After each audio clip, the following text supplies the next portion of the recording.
Over the weekend, hundreds of Hindus gathered to celebrate the completion of the largest Hindu temple not only in Minnesota, but in North America. It's ginormous. Yes, look at it right in Maple Grove. It's taken several years to complete. Yeah, and for many Hindus in the Twin Cities, it's really a reminder of their homes back in India. So before we go outside and get cooking with cookbook author Raghavan Iyer today, he took me on a little tour of the temple. It's an incredible structure, every detail carefully designed to represent thousands of years of Hindu history.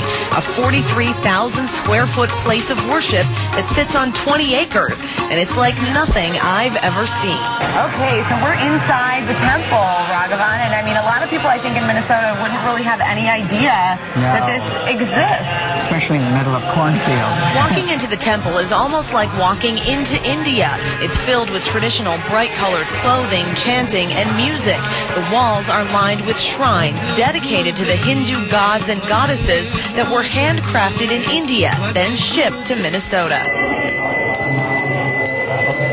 Right now, worshippers are holding a dedication to Vishnu, known as the Preserver. But unlike temples in India, which are typically dedicated to just one deity, at this temple there are 21 shrines in all, representing all regional forms of Hinduism. This is the center for everybody, and you know, here you see Hindus from all communities actually come in, and they all go to their respective mini temples, if you will. And then they worship and they do what they need to do to gain that religious and spiritual experience. So do people choose which deity to worship or pray to? Well, oftentimes it's what they're born into. And so, as I said, I was born into the priestly community. And my family are followers of Shiva. The temple is expected to attract as many as 30,000 Hindus from Minnesota and neighboring states. For many, it's a way to return to their old home in India without leaving their new home in the Midwest. And Raghavan Iyer joins us right now on Twin Cities Live. Hey, we had a good time on that tour. I think so too. It was beautiful. Well, welcome to the show. Yeah, thank you.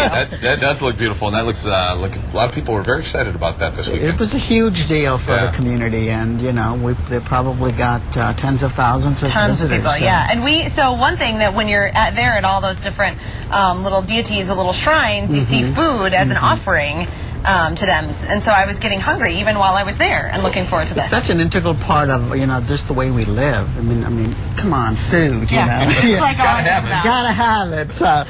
But today, I'm going to show you something that's extremely a simple recipe that people don't think about. The outdoor grill, they don't think about breads that you can traditionally do it directly on the grill. Wow. And this is one of the recipes from the 660 Curries.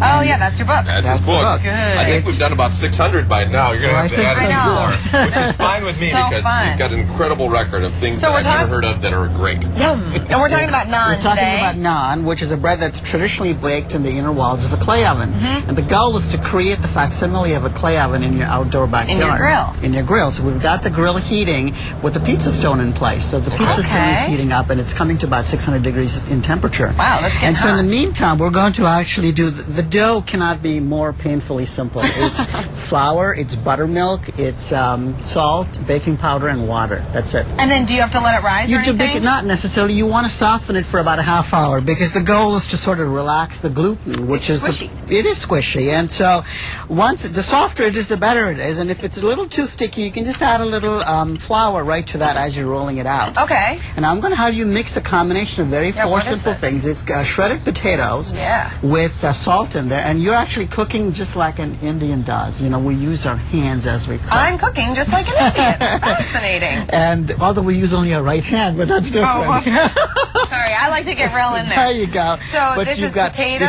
This is shredded potatoes, salt, cilantro, and chilies. Yeah. You love cilantro? I love cilantro. I've said it many times before. And the thing is, the potatoes are partially cooked, and so if you notice it, it's got a nice sort of all the moisture is removed. What'd you do? Kind of just parboil them? Parboil it, and then I cooled it, and then once you cool it, the starch is much easier to handle. Yeah.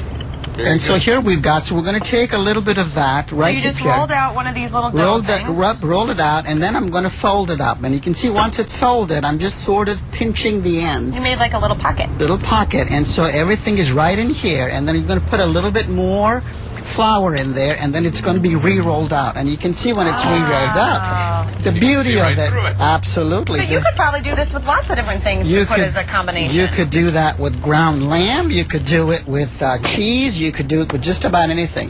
What do you put this with then? What do you eat it with? Or do you could eat it just as is, or you could also, like what I've got here today, is to just serve it with some nice fresh guacamole. Nice. Okay. And so is cilantro pretty traditional in Indian cooking? Cilantro is very traditional. Because I never thought about it as being it's really big Indian. in our diet. And so, but we create layers of flavors from the same ingredient in multiple ways. Yeah, that's why I like here it. We've got a rolled dough that I'm actually going to go back here and slap it right on the... We're going to the grill. Hot.